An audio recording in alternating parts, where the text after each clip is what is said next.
Baik, selanjutnya yaitu tentang inflasi. Yang pertama, definisi inflasi. Inflasi merupakan salah satu peristiwa moneter yang sangat penting dan dijumpai di hampir semua negara di dunia. Inflasi adalah kecenderungan dari harga-harga untuk menaik secara umum dan terus-menerus. Kenaikan harga dari satu atau dua barang saja tidak dapat disebut inflasi, kecuali bila kenaikan tersebut meluas kepada atau mengakibatkan kenaikan sebagian besar dari barang lain. Yang kedua, penyebab inflasi. Yang pertama, inflasi kenaikan biaya produksi. Penyebab inflasi salah satunya adalah karena kelangkaan produksi dan atau juga termasuk adanya kelangkaan distribusi. Walau permintaan secara umum tidak ada perubahan yang meningkat secara signifikan. Yang kedua, inflasi permintaan.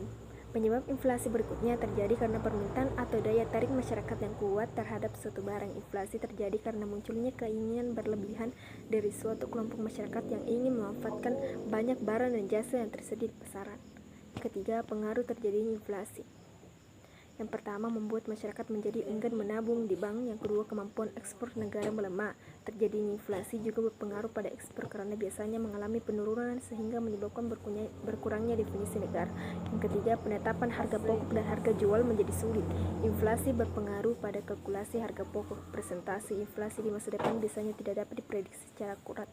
Hal itu menyebabkan proses penetapan harga pokok dan harga jual menjadi tidak akurat. Yang keempat, harga barang semakin naik karena nilai tukar yang semakin menurun dikarenakan banyaknya uang yang beredar.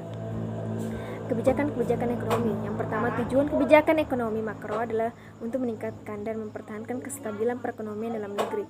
Namun pada kenyataannya tujuan dari kebijakan ekonomi makro sangat luas dan tidak hanya terbatas pada dua hal itu saja.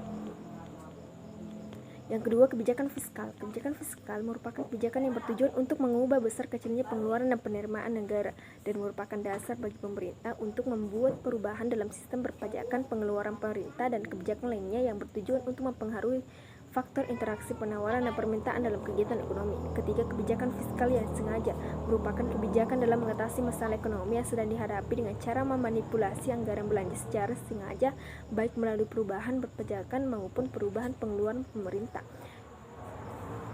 Poin yang pertama, tujuan kebijakan fiskal. Yang kedua, instrumen kebijakan fiskal. Yang ketiga, macam-macam kebijakan fiskal. Pada dasarnya, kebijakan fiskal terbagi menjadi dua macam, yaitu menurut teori dan menurut jumlah penerimaan dan pengeluaran.